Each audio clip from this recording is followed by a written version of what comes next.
Welcome, Yeroon, to the show. I do believe you're the first person from Belgium we've had on the show, but we've had a lot of entrepreneurs across the globe. So glad to have you. And will you please talk about, you've got this new CRM product, SalesFlare, and looks really cool, but there's a ton of CRM products out there. Why did you want to go into this crowded market? Oh, we've actually, to put it very simply, because we just thought that they were all crap. Like we didn't manage to use any of them. Not like crap in the sense that they were not good software or something. But there was this weird thing about them. Like everybody hates CRMs, and we figured that it was because they come with this really outsized expectation of the amount of work you're going to put in. Like you take a CRM and the first thing you do is like, oh my God, I'm going to have to fill this thing out. And it's a lot of work. And very often it also doesn't bring the same amount of return. So you feel like you're putting a lot of time and effort without really feeling, at least tangibly feeling the results from it. And we wanted to fix that. And very early on, we didn't think about building a CRM, because we thought there's so many CRMs. So we were going to build a sales platform, and we were going to build that for big companies. We basically figured like they have Salesforce or Microsoft Dynamics or something like that. It doesn't work for their sales team. They're not using it. So we're going to build a sales platform, just like people have like a support system. Like support people don't work in Salesforce. They have Zendesk or something. So we figured we can do something like that, but for sales, for enterprises. But very long story short, we tried to sell that to enterprises, but they're like, oh, yes, that's definitely an issue. Like, I think somebody told me recently that like only 20% of Salesforce licenses are really used. So all companies are like, yes, that's an issue. Like people are not using it correctly. But they just didn't like the idea of getting software to fix it. Not at least that issue. There's tons of software built around Salesforce to fix Salesforce, but not the sales aspect. Companies believe that Salesforce should be fixed and you shouldn't buy another thing for that. Plus, they didn't trust the fact that we were going to synchronize perfectly with Salesforce. Well, so in the end... forgive me for interrupting, but I'm curious. Yeah, no worries. What really bothered you enough where you're like, we have to fix these 1, 2, 3 things. We have to do these things differently. Otherwise, every CRM has no value for us. Yeah. So I personally, I worked for about 4 years with Salesforce. I was working in a marketing consultancy, and we had Salesforce internally. But we also used it in projects for customers because we did projects for big pharma, and they all came from Siebel, something from Oracle, very old thing. And they were all excited about Salesforce. Like it looked new, at least, not that really enterprisey old thing anymore. And it was in the cloud, crazy. But what we still saw is that the issue itself wasn't fixed. Like people didn't really start using it, and I felt it myself. Like for me, Salesforce was my very first CRM, and it was sold to me as a thing that was going to help me with my sales and all that. But what it ended up to be in the end was just a reporting tool towards management. Basically, I would put in opportunities, that would have a forecast, and that was it. I didn't manage to organize myself in Salesforce. It was enormous amount of work to keep it up to date. The task system was weird. The search was slow. All these kind of things where you think like, okay, is this a system for me or is it for our CEO? And fast forward about 4 years, because I never did anything with that. You just figure that's the way the world is, right? We have actually, my co-founder had a business intelligence software company. So we would make stuff on top of data. And I was helping him with getting the marketing and sales running. And we tried a lot of CRMs. I think the guys had Zoho when I came in. And we just couldn't get anything to work. And the issue was always that we couldn't manage to input the data consistently. we would always slack somewhere, and then the system would become useless to us because it wouldn't really help us anymore. Like things weren't in there anymore. Why weren't they? Because we didn't put them in. But that's how things go. And then we figured that actually we felt like we were always like copying data from one system into another. Like we were in our emails, and then we would be in touch with someone, and then say in the CRM we emailed that person and get the name and the email address and the stuff from the signature, and and the same in the calendar. Like I met someone, put it in the CRM. I called someone, put it in the CRM, and then we figured like all this data is actually in systems. It is digital. What if we just connect to these systems, pull it all together, make sure that the system organizes it for you, keeps it up to date. And then you as a salesperson just have it all there. You can accept things like that the system suggests to you, and it just comes. You don't have to rely on your own discipline and time and energy to do that. So are you saying that if I get an email from someone and they say, I'm interested in your service, and they have a signature that has their name, their title, their phone number, their email address, maybe even their company name and their address, are you saying that your CRM can just automatically grab that information and create a new contract record? It creates the contact record for you in a list that is like the automated contacts. It's called My Contacts in the software. It pulls in the name and email address from the header of the email. It pulls in the rest from the email signature. It will also search for social information on the internet. If it gets that, it also adds it. It pre-creates the company. So if we have an email sidebar, so you get an email from someone, in the email sidebar, whether you're using Gmail or Outlook, you'll immediately see the company with the person pre-created. With one click, you create the company. Like it is there, but you create it as an account, so that it's like you actually decided to create it. And then it suggests all the people that you know at the company already, because SalesFlare already pre-created them. So you can say, yes, I add that person, and I don't add that person.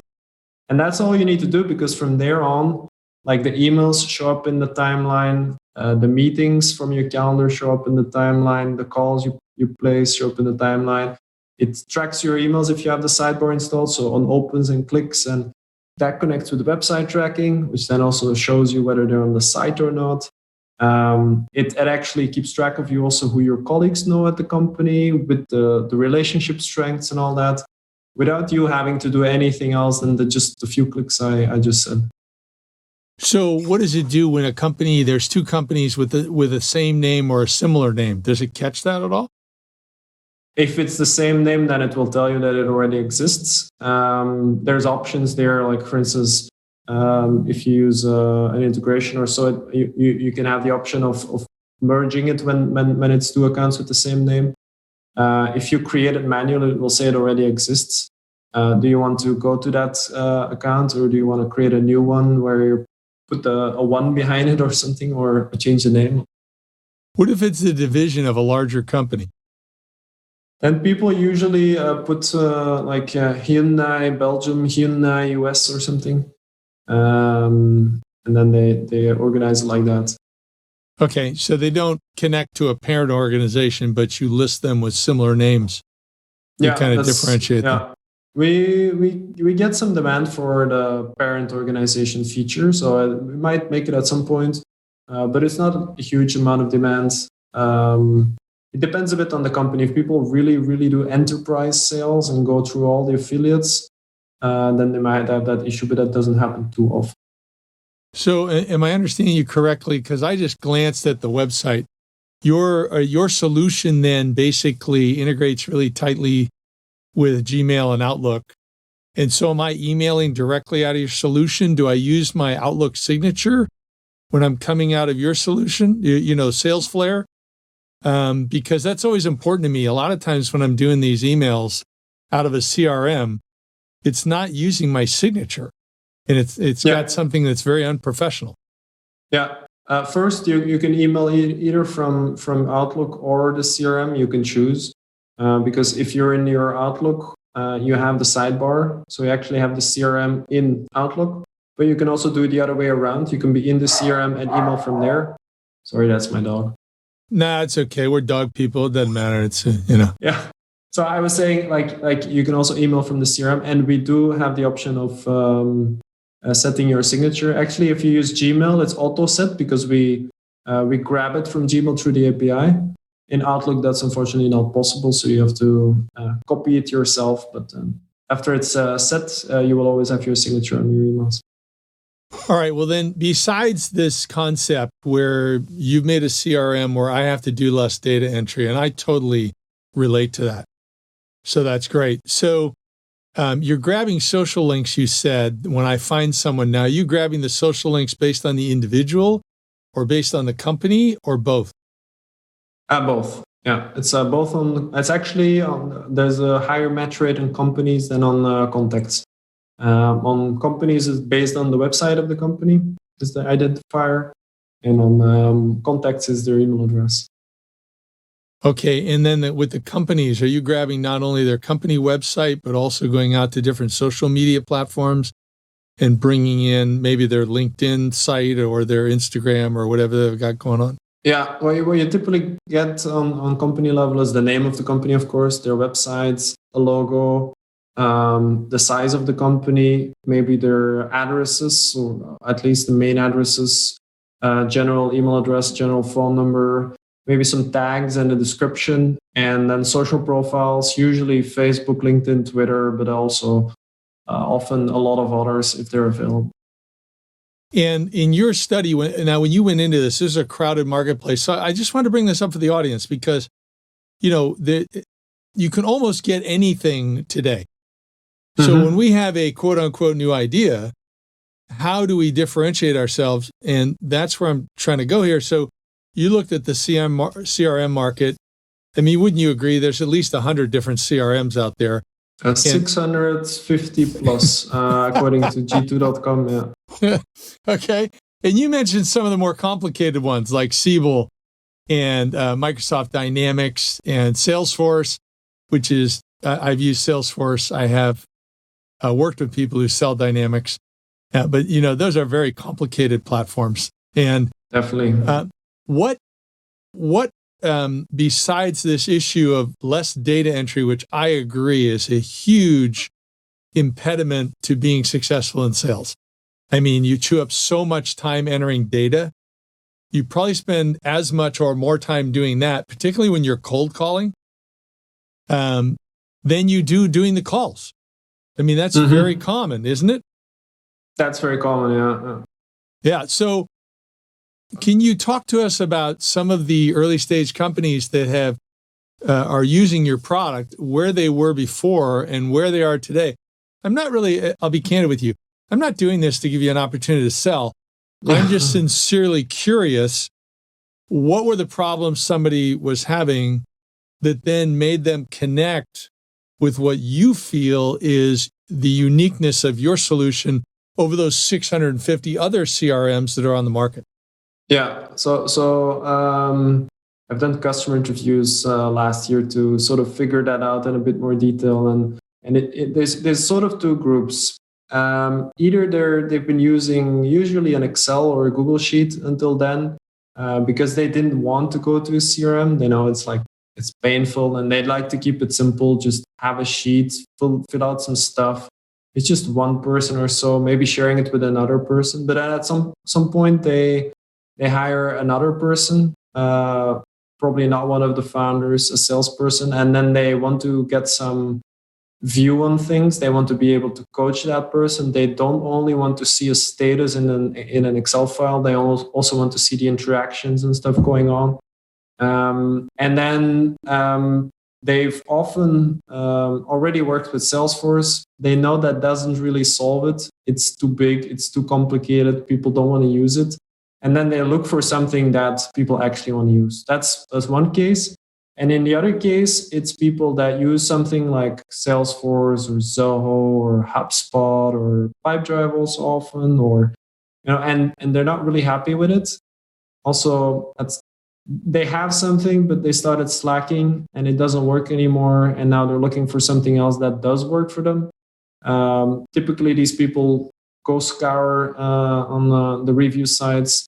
They try a lot of things. They try to work with different things, and then they find out what really they see themselves working with, and then they migrate. That's probably the second type. It's usually people that are looking for something better. We are not the CRM system with the most amount of money, so you won't find us on top of most of the lists, because that's how it works in the world. The ones who pay the most money are the most visible, obviously. But if you do a bit more search, you'll quickly find us a bit lower on most of the lists. Yeah, it's interesting you mention it, because I have a HubSpot account that's the free sales account, free CRM account, and I found it kind of kludgy, and I don't use it. I still haven't closed it, but I don't use it. And then a couple months ago, I tried Pipedrive, and I don't even know where I heard about them. Somebody mentioned them, and it's okay. Years ago, I used Highrise. Yeah, and I loved Highrise because it was simple. It was so simple. Exactly. It's just simple. It's like a contact, database with a to-do list. Here's how I'm supposed to call it. I loved it. It was simple.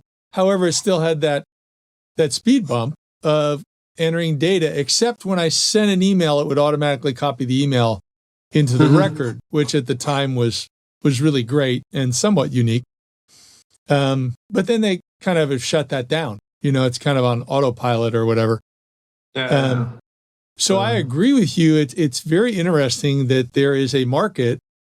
There's always a market for something new, and you identified some pain points that then have created an opportunity for you. So you mentioned the time savings, but I'm still not clear on what are the other things that make it easy to use your product, make it faster, make it so I'm going to be able to sell more. I mean, if I'm in selling mode. Talk about that first from a salesperson's perspective. Why do I want to use SalesFlare over something else? And then after that, I'd like to hear from a manager perspective, because you brought up, hey, am I just using Salesforce for the CEO? I mean, that's not motivational. Yeah. So I think for the sales manager, actually, the salesperson's point of view is also the most important thing, because the most important thing for the company is that salespeople use the CRM. If they don't, then all of the things the manager or the company or whatever wants to do with the CRM, it won't work. So general advice also, if you look for a CRM, do it together with your salespeople, have them try to use it, see whether they like it. It's good that you have a CRM that they're actually going to want to use. And plus, it's good to have their buy-in before you, instead of imposing something on them. So for salespeople, for them, it's really like, can I organize myself in a better way? Can I build out a sales process, track things well, make sure that every day I know what to work on and I know what happens. I know which guys just opened my emails or went to the site, follow up with them, see who I forgot to follow up in the last few days, do that. So that's from the leads I have, I can close a maximum amount of deals, because that's going to go straight into my pocket, into my commission. Plus, it's also a very nice feeling if you don't disappoint any leads. If you can always keep people happy, that's just the best thing, I think, as a salesperson. Personally, for me, even more than money, it's just having happy customers all over. Not everybody can be happy, but you know what I mean. Yeah, but also this whole concept that you brought up of saving me time, if part of my job is cold calling. Because that's a huge item. Or even just if I'm not cold calling, if I'm getting a new contact and I can, have that person added to the system faster and easier, that's a biggie. And I would suggest, just thinking about this, so many CRMs out there, I love the idea of the manager working with the team to consider options. But I'm going to add something just from my own experience. Don't let the team get enamored with fancy videos or UI of the product. If you got 5 members on your team, assign each one of them to test a different CRM, to see whether it actually is as good as what the videos and the pitch is. Definitely. Yeah, no, that's my advice is also to use it. Yeah. We see a lot of people just, first people look at a site and they look like, oh, do I like this? And then they start a trial. But in the trial first, they don't do anything. They don't use it. They just look at the screens and they're like, oh, this looks understandable, I guess.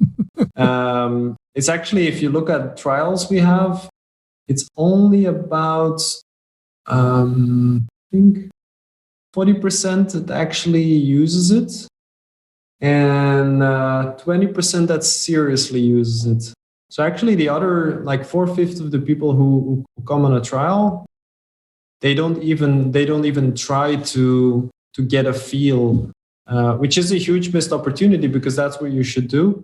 You need to decide whether it's something you're going to use on a daily basis, or hopefully even more than that. So it's an important thing in your decision. And the good thing as a manager is, like, you work with your salespeople and you all get them on the software. They put some customers in it. They try to follow up a bit. They see whether that works. If it doesn't work, you try another one.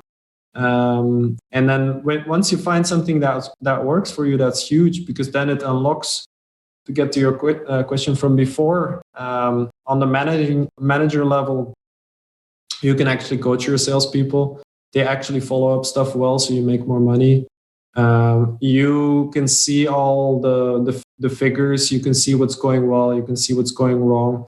You have forecasts of what's going to come in, so you can actually do cash flow planning in your company, which is a nice thing. You know when to go to the bank, when you know this kind of stuff.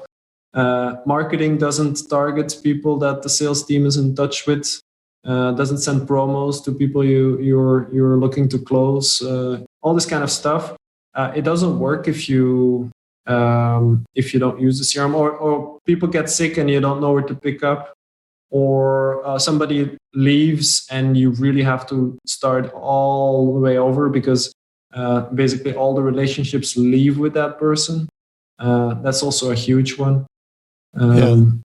Well, now with 650 CRMs out there, and you're SalesFlare in Belgium, okay, how do you get the word out so people are going to consider you versus, all the millions of dollars that some of these other companies spend on advertising and marketing and the rest of it?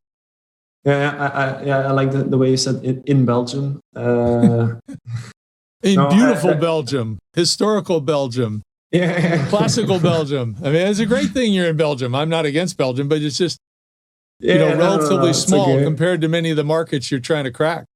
Yeah, but that really doesn't matter, because we're on the internet, and whether we're in Belgium or I don't know, in Vietnam or in the US itself, it really doesn't matter. Actually, in our company, we're 7 people.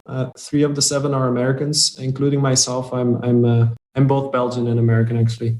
But we're in Belgium. We have a website on which people can go, whether anywhere in the world. The issue is indeed that others are spending way more. Also, a company like Hubspot, for instance, you got on a free account, right?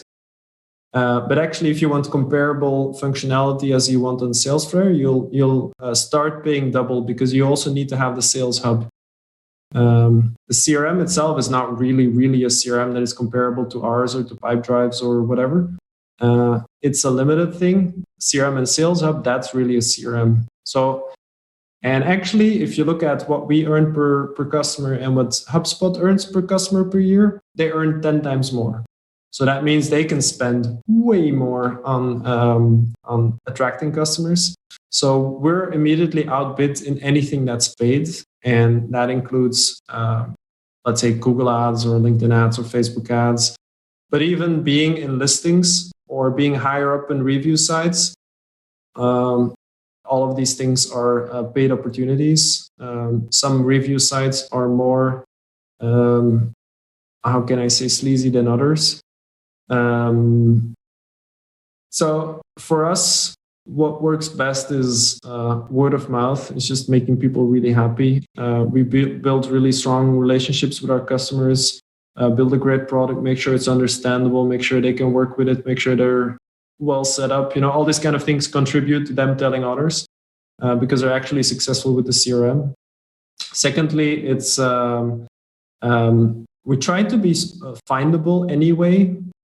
We have to be a bit more inventive, but we try to be well positioned on review sites, maybe below some of the paying ones. If you look on G2, for instance, we're the number one most easy to implement CRM and the number 3 easiest to use, I think, if you go to the easiest to use CRMs. And I think in general now, number 10 or 11, it switches the whole time. So we invest in that. We also make sure that we're visible in listings that people have. We won't beat HubSpot at it because they have more money, but still some of these listings we can get in a decent spot. And then third, we invest a lot in quality content. And with a lot of things, we rank quite well in Google. Just by going the extra mile when it comes to creating content, because most content on the internet, like HubSpot, is just stuff written by copywriters about topics they don't know anything about, but they read what other copywriters wrote, and then based on that, they make this fluffy article, We actually have people write stuff that know the topic, and then write something that actually helps people, which immediately makes a huge difference. It's not very difficult, but because the standards on the internet are so low, we can easily make a difference there. And then Google notices engagement, and then without a lot of backlinks, you can even rank highly in Google. Yeah, it only takes time to write good content. Besides the expertise, it does take time to write those 2,000, 3,000 word articles. It does take time, I know. Yeah. And you mentioned G2 a couple of times. So what is the website address of that if people want to look at that? G2.com. Okay. So I have not heard of that before. Is that a specialized research site, or what do they do? It's the leading review website for B2B software in the world. Okay, look at that. And I didn't know it. So now our audience knows it too, so they can check you out. SalesFlare. So it sounds like you're getting an audience, you're getting traction, and do you have a story you can tell of someone that is like night and day, what they were doing before, and then they're using your product now, and how they explain that to you? Do you have an example of that? I don't have any crisps, but I'll mix two together. It's sort of the same thing. So I remember one customer, they were using Excel sheets, and they would run through those every day, and very quickly it would become a huge mess because in Excel sheets it's very hard to keep track of communication, right? So you can have name of a company, name of a person, their details very quickly, but then a timeline is very hard to keep, and the link with communication is completely gone. So they would have a massive amount of leads slipping through the cracks. Similar thing at another customer. They would just lose revenue all the time just because they didn't have that proper overview. And one customer told me they make $1 million a year more now just by using our software. And actually, beginning of last year, just when COVID came around, they said we're going to cancel our account because we need to save costs. And I was like, also you're paying $100 a month and you're winning $1 million a year, and you think it's a good idea to cancel? And then they came back on it, and they're like, oh yeah, okay, no, it's true. We'll keep this one. All right. Well, it sounds like you've got an interesting product, SalesFlare, and they can go to salesflare.com, and I assume also that's where you've got your articles placed. So for no other reason, they should check out what you have to say about how to be better in sales. Is there anything else they should do to get a hold of you, Jeroen? Because it sounds like at SalesFlare, you and your team have some interesting things going on. Yeah, if you want to check out SalesFlare, indeed salesflare.com. There's a button there also that says try it free. You can try it for free in between 7 and 30 days, I believe. You get extra days on the trial as you set it up. We've seen that people who set it up further are more successful. So we incentivize people with more trial days. If you want to see the blog, there's a button blog on the top of the site. If you want to get in touch with me, LinkedIn is the best place. There's only one person with my exact name, so if you know how to write it, you'll find me. But don't forget to include a personal message. That's a common mistake. I will not know what you're contacting me about. I will assume it's spam because I get a ton of spam every day. But if you include a personal message, I will certainly connect with you and we can have a chat. Sounds great. Thanks so much for coming on the show today. I think this has been great for our audience to hear about how do you enter a very crowded market and have some success and actually do something very meaningful. It sounds like your product does some interesting things. I hope so. This was fun.